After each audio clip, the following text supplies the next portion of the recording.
हरिओम। तो हमारा second part हम लेकर आए हैं। हरिओम। तो भर्तरी जी के दर्शन करके और महात्मा जी से मिलके और एक साधु साधु तो सज्जन ही होते हैं, वहाँ भोजन प्रसादी प्राप्त किए और निकल लिए हैं हम। अब नेक्स्ट हमारा जो टारगेट है पांडुपोल। थोड़ा ढलान है तो स्पीड साइकिल ने पकड़ रखी है, पूरा रास्ता ही ऐसा मिल जाए तो क्या बात है। और हम आ गए हैं, ये है tiger reserve area. Tiger reserve area है, यहीं पे चेक पोस्ट भी है जहाँ से सफारी वगैरह के लिए बुकिंग होती है। देख सकते हैं आप, गाड़ियाँ भी हैं यहाँ पे। बड़ी अच्छी जगह है। हरिओम। और अब हम हैं सरिस्का में। सरिस्का है ये पूरा, ये है इसका मेन जो स्टेशन होता है जहाँ से सफारी वगैरह की गाड़ी मिलती है। और ये है सरिस्का का जो मैप बना हुआ है।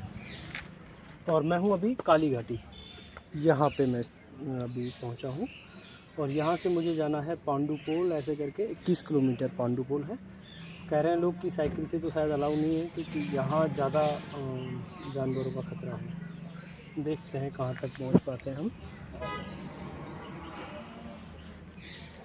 ठीक है, तो हम हैं सरिस्का के जंगल में। और यहाँ पूछा हमने किसी से कि सरिस्का कहाँ से चालू होगा, तो बोल रहे हैं कि आप सरिस्का में घूम रहे हो साइकिल से। ये है स्टेशन पीछे, जहाँ से सफारी के लिए मिलती हैं गाड़ियाँ। और आपको एक अद्भुत चीज़ हम दिखाते हैं। देखिए हमारे बगल में कौन है, बारहसिंगा, और पीछे चिंकारा है। पीछे भी एक बारहसिंगा,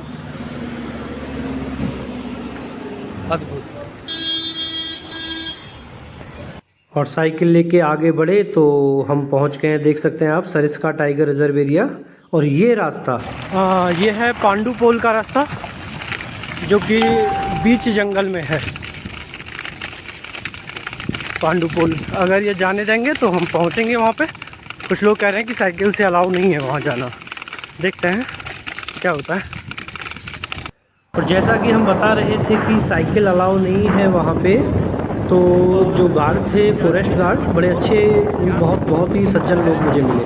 उन्होंने मेरी साइकिल को अपनी पोस्ट पे जो चौकी थी उनकी वहाँ पे रख लिया कि हम इसका ख्याल रखेंगे, और मुझे इन सज्जन के साथ बैठा दिया। ये जयपुर से आए थे साइकिल से, बाइक से, तो इनके साथ में बैठ के गया था पांडुपोल तक। बड़ा अच्छा नज़ारा है, देखिए आप, जंगल बहुत ही खूबसूरत, बड़ी अच्छी जड़ी बूटियाँ यहाँ पे हैं, बहुत ही सुंदर जानवर, पशु पक्षी। क्योंकि जंगल में आप जब नेचुरल चीज़ें देखोगे तो पता चलेगा। अज्ञातवास में रहे थे क्या यहाँ पे? बहुत ही खूबसूरत। और फिर हम पहुँच गए, और हम पहुँच गए हैं पांडुपोल। अभी अंदर जाएंगे तो देखेंगे मंदिर में अगर एंटर करने देते हैं तो।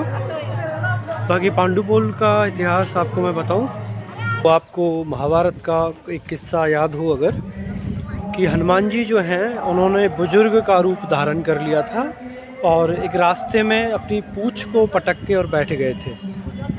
तो पांडव उधर होकर निकले। भीम जो है उसका अभिमान तोड़ने के लिए हनुमान जी ने ये काम किया था। भीम से उन्होंने बोला कि अगर आप तो युवा हो, आप में बहुत ताकत है, बल है, तो आप मेरी पूँछ को हटा दीजिए और निकल जाइए। कुछ शायद उनमें विवाद चला, आप देखेंगे महाभारत तो आपको पता चलेगा। तो वो जो स्थान था जहाँ पे ऐसा ये हुआ, जहाँ पे हनुमान जी ने उसको, भीम को वरदान दिया था कि आप अजय रहेंगे और प्रतापी रहेंगे, वो स्थान है ये, जिसे पांडुपोल कहते हैं। ये मंदिर है मेरे पीछे, हनुमान जी का मंदिर, जहाँ वो पूरा जो सीन है यहीं पे क्रिएट हुआ था। इस स्थान पे ही भीम को हनुमान जी मिले थे। और इसके ऊपर एक गुफा है, पांडुपोल जिसे कहते हैं कि ये बहुत बड़ी पहाड़ी थी जिसमें होके निकलना था पांडवों को। तो और ये मंदिर है, बहुत ही खूबसूरत और शांत मंदिर। आप ये देखेंगे, आपने ऐसे हनुमान जी की प्रतिमा कहीं भी नहीं देखी होगी। ये एक तरह से लेटे हुए हनुमान जी हैं, जिनकी वो जो घटनाक्रम हुआ था जो महाभारत काल पे, कि हनुमान जी बैठे हैं एक बुजुर्ग का रूप लेके, अपनी पूंछ उन्होंने फैला रखी है। भीम से जो विवाद हुआ था, ये उसी स्थिति में हनुमान जी की मूर्ति है।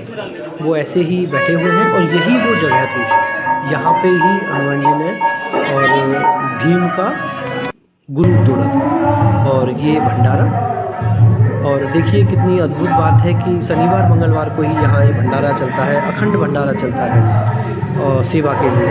और शनिवार का ही दिन था और हमें दिन के भोजन यहाँ हनुमान जी के मंदिर में करने को मिले। मेरे साथ में जो है वो सज्जन जिनके साथ में आया था। और यहाँ सेवा चलती है, कोई भी जाके कर सकता है, अपनी तरफ से कुछ भी डोनेट कर सकता है, सेवा कर सकता है। इस मंदिर के पीछे जो पर्वत है वहाँ पे है पांडुपोल। पांडुपोल क्या है, जब यहाँ से पांडव निकले थे अज्ञातवास के टाइम पे तो बहुत बड़ा पर्वत था जहाँ से निकलना मुमकिन नहीं था। तो भीम ने अपनी गदा से उसमें प्रहार किया और उसके अंदर से एक पोल बन गया, यानी सुरंग बन गई, जहाँ होके झरना बहता है, आज भी बहता है वो झरना, उसे कहते हैं पांडुपोल। तो भीम को अभिमान हो गया कि मेरे अंदर बहुत शक्ति है, तो उसका की सरिस्का के अंदर है पांडुपोल। वो जगह है जहाँ पांडवों ने अज्ञातवास के टाइम पे एक दिन के लिए निवास किया था। पांडुपोल कहते हैं, एक सुरंग है। और उन सज्जन ने ही हमें एक बस में बैठा के वापस भेजा था, उसकी वीडियो हमसे डिलीट हो गई। और ये हैं वो गार्ड साहब जिन्होंने मेरी साइकिल को सुरक्षित रखा, बहुत प्यार दिया, बहुत अच्छे इंसान थे। इन्होंने मुझे बताया कि लास्ट जो चेक पोस्ट आएगी सरिस्का के बाहर, वहाँ आपको रुकने की जगह मिलेगी एक आश्रम में, और जल्दी से मुझे निकल जाना है। बोले कि अंधेरा हो जाएगा। और देखिए काफ़ी अंधेरा हो चुका है, मैं थक भी गया था तो रुक गया थोड़ी देर साइकिल लेके। कुछ आने जाने वाले लोगों ने मुझे बताया कि जंगली जानवरों का खतरा है, कभी भी सड़क पे जो आ सकते हैं, चीता और भी कुछ खतरनाक जानवर, तो तुम्हें निकलना चाहिए। तो हम निकल लिए, आप देखिए। और ऐसा भी नहीं है कि डर नहीं लगता, अकेले कहीं जाते हैं ऐसी जगह पे तो डर भी लगता है और लगना भी चाहिए डर, लेकिन वही तो एडवेंचर है। कभी जंगल की सैर करने आए हो साइकिल से? बहुत मज़ा आएगा। आप कभी अकेले में जंगल आओ और बगल में ये पाओ, अद्भुत, मज़े आ जाए देख के।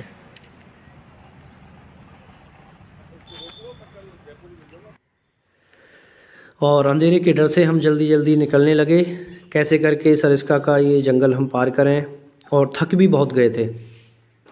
जंगल की सबसे अच्छी बात, यहाँ सारे जानवर पक्षी एक साथ रहते हैं, कोई किसी से भयभीत नहीं है। यहाँ बंदर भी है, हिरन भी है, सामने दिख रहा है, और उसके बगल में पीछे नीलगाय भी है, इसलिए इसे जानवरों का घर कहते हैं। और जैसे ही जंगली जानवरों की आवाज़ आती बहुत डर लगता, लेकिन हम पहुंच गए एटलीस्ट उस चेक पोस्ट पे जहाँ पे था। हरिओम। तो आज हम स्टे करेंगे यहाँ, उदयनाथ जी महाराज का ये आश्रम है जो सरिस्का बॉर्डर पे है, बिल्कुल सरिस्का से बाहर निकलते ही, और चेक पोस्ट है वन विभाग का, उसके बिल्कुल पास में ही आश्रम है। और इससे बेहतरीन कोई जगह है नहीं आसपास रुकने के लिए, तो आज हम स्टे यहाँ पे करेंगे। पीछे हमारा राष्ट्र ध्वज है, तो आज राष्ट्र की छाँव में रुकेंगे। और महाराज जी के साथ मिलके हमने बनाया खाना, दाल, आलू की सब्ज़ी और टिक्कर। बहुत प्यार से उन्होंने हमें रखा, खाना खिलाया। कुछ वीडियोज़ हमसे डिलीट हो गई हैं जो वहाँ रुकने की थी, साधु जी का फ़ोटो भी मेरे से तो डिलीट हो गया। और बहुत प्यार से यहाँ हम रहे, उनके साथ ही रात में सत्संग किया। और अगला हम जो ब्लॉग है